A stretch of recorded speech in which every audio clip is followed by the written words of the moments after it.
নমস্কার বন্ধুরা, গৃহিণীর রান্নাঘরে আপনাদের সবাইকে স্বাগত। আজ নিয়ে এসেছি জগন্নাথ দেবের 56 ভোগের মধ্যে থেকে কণিকা ভোগের রেসিপি। এই কণিকা ভোগ জগন্নাথ দেবের অত্যন্ত প্রিয়। এই কণিকা ভোগ বানানোর জন্য প্রথমেই 200 গ্রাম বাসমতি চাল ভালো করে জল দিয়ে ধুয়ে 30 মিনিট জলে ভিজিয়ে রেখেছিলাম। এরপর জল ঝরিয়ে চালগুলোকে শুকনো করে নিয়েছি। আর 2 টেবিল চামচ ছোলার ডাল নিয়ে সেটাকেও জল দিয়ে ধুয়ে 30 মিনিট ভিজিয়ে রেখে 30 মিনিট পর জল ঝরিয়ে শুকনো করে নিয়েছি। এবার চালের মধ্যে 1 চামচ ঘি মাখিয়ে নেব।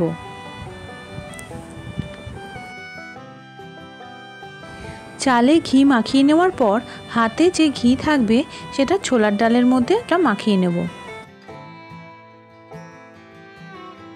এবার যে মশলা লাগবে সেগুলো একটু দেখে নিই। লাগছে তেজপাতা, 1টা স্টার অ্যানিস, 1 চা চামচ গোলমরিচ, 2টো লবঙ্গ, 4টে ছোটো এলাচ, 1টা বড় এলাচ, সামান্য একটু জায়ফল, দেখুন একদম অল্প পরিমাণে নিয়েছি। আর লাগছে বেশ কিছুটা দারচিনি। লাগবে গুড়, ঘি আর কিশমিশ। এখন গ্যাসে কড়াই বসিয়ে দিয়ে দেবো দারচিনি, স্টার অ্যানিস, গোলমরিচ আর জায়ফল। শুকনো কড়াইতে এগুলোকে হালকা ভেজে নিয়ে মিক্সিতে গুঁড়ো করে নেব। তেজপাতা, লবঙ্গ, ছোটো এলাচ, বড় এলাচ, 2 টুকরো দারচিনি সরিয়ে রেখেছি, ওটা আমি তেলে ফোড়ন হিসাবে ব্যবহার করব। আপনারা চাইলে সবগুলোকেই একসাথে ভেজে গুঁড়ো করে নিতে পারেন। গুঁড়ো করে নিয়ে নিয়েছি। এবার এটাকে ঢেকেই রেখে দেবো যাতে গন্ধটা নষ্ট না হয়ে যায়। এবার গ্যাসে কড়াই বসিয়ে দিয়ে দেবো 2 টেবিল চামচ ঘি। ঘি গরম হয়ে এলে একে একে দিয়ে দেবো দারচিনি, ছোটো এলাচগুলোকে একটু ছিঁড়ে দিয়েছি, লবঙ্গ, বড় এলাচ আর তেজপাতা। এই সময় গ্যাসের আঁচ হালকা রাখবেন, নয়তো ঘি তাড়াতাড়ি গরম হয়ে সব পুড়ে যাবে। এখন এগুলোকে হালকা একটু নাড়াচাড়া করে নিয়ে দিয়ে দেব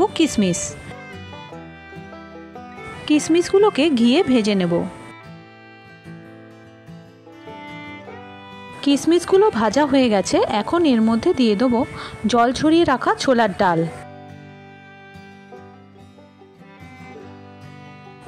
ডালও ঘিয়ের মধ্যে হালকা ভেজে নেব। এখন দিয়ে দেবো চাল। লক্ষ্য রাখবেন চালের মধ্যে যেন জল না থাকে।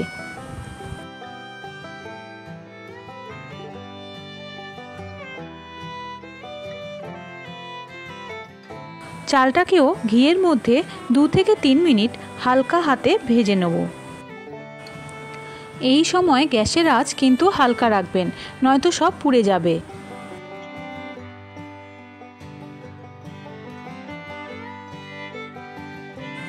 এবার যে কাপ মেপে 1 কাপ চাল নিয়েছিলাম সেই কাপ মেপেই 2 কাপের একটু বেশি, এই ধরুন 2 কাপ আর 1/3 কাপ জল এর মধ্যে দিয়ে দেবো।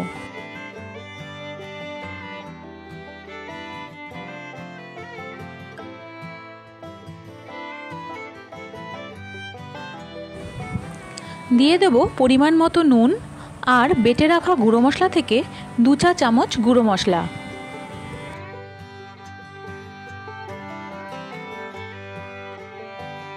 এবার ভালো করে নেড়েচেড়ে কিছুক্ষণের জন্য ঢেকে দেব।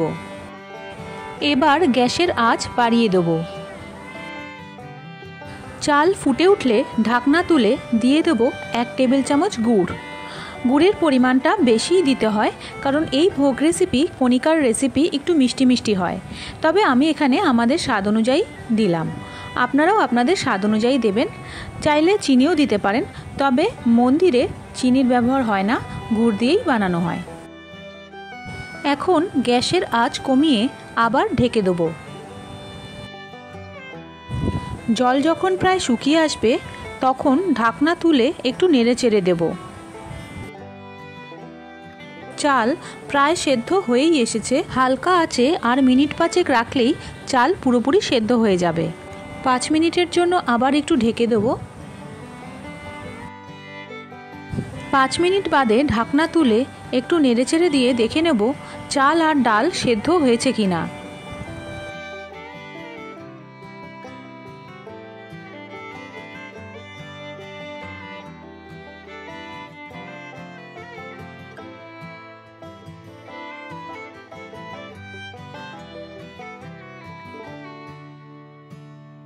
চাল আর ডাল দুটোই সেদ্ধ হয়ে গেছে। এবার গ্যাস বন্ধ করে দেবো আর দিয়ে দেবো 1 চা চামচ ঘি। নেড়ে চেড়ে নামিয়ে নেব। তৈরি হয়ে গেল জগন্নাথ দেবের প্রিয় ভোগ কণিকা।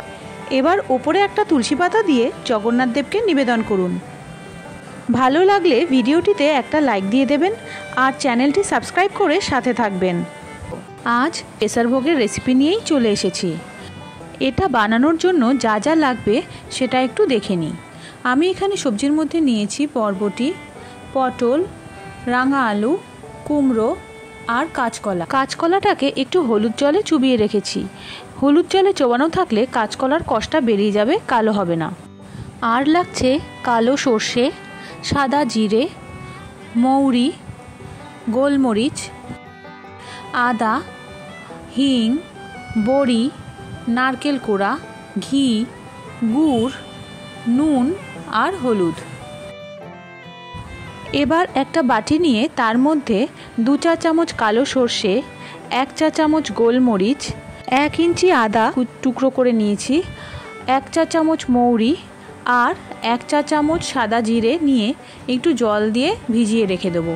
কিছুক্ষণ বাদে ওটা বেটে একটা পেস্ট বানিয়ে নেব। পুরীর জগন্নাথ দেবের মন্দিরে কাঁচা লঙ্কার বদলে গোলমরিচ ব্যবহার করা হয়। গ্যাসে কড়াই বসিয়ে দিয়ে দেবো 1 চা চামচ ঘি। এটা ঘন আছে তাই 1 চা চামচ, আর যদি পাতলা হয় তাহলে সেটা 1.5 চা চামচ ঘি নিতে হবে। ঘি গরম হয়ে গেছে, এবার বড়িগুলোকে ভেজে তুলে নেব।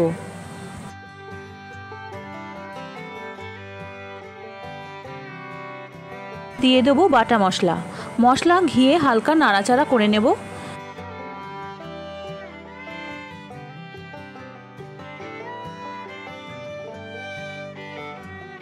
এবার দিয়ে দেবো পরিমাণ মতো জল।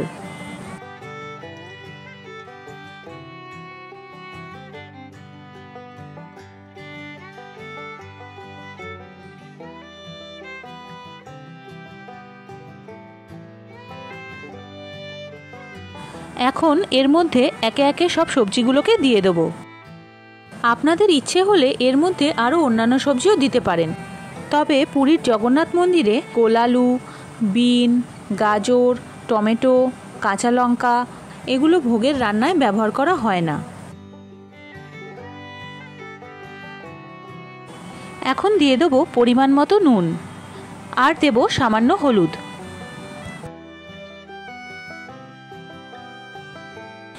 সবজিগুলোকে ভালো করে নেড়েচেড়ে সেদ্ধ হওয়ার জন্য ঢেকে দেবো।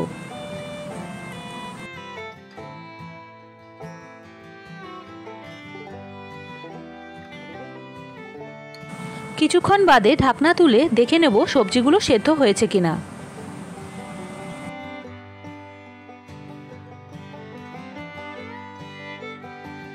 সবজিগুলো সেদ্ধ হয়ে গেছে।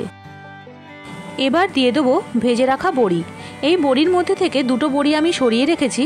সবজি হয়ে যাওয়ার পর সেটা ভেঙে সবজির উপরে ছড়িয়ে দেবো। এখন দিয়ে দেবো পরিমাণ মতো গুড়। আপনারা গুড়ের পরিবর্তে চিনিও দিতে পারেন, তবে পুরীর জগন্নাথ মন্দিরে চিনির ব্যবহার হয় না, তাই আমি গুড়ই দিলাম। এবার দিয়ে দেবো বেশ কিছুটা কোরানো নারকেল। নেড়ে চেড়ে ভালো করে মিশিয়ে নেব আর 1 মিনিট বাদে গ্যাস বন্ধ করে দেব। এবার তরকারির মধ্যে একটা ফোড়ন দিতে হবে।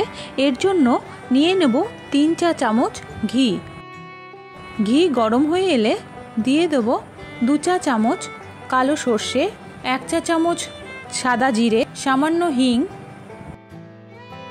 সর্ষে ভালোভাবে ফুটে ওঠা পর্যন্ত অপেক্ষা করতে হবে।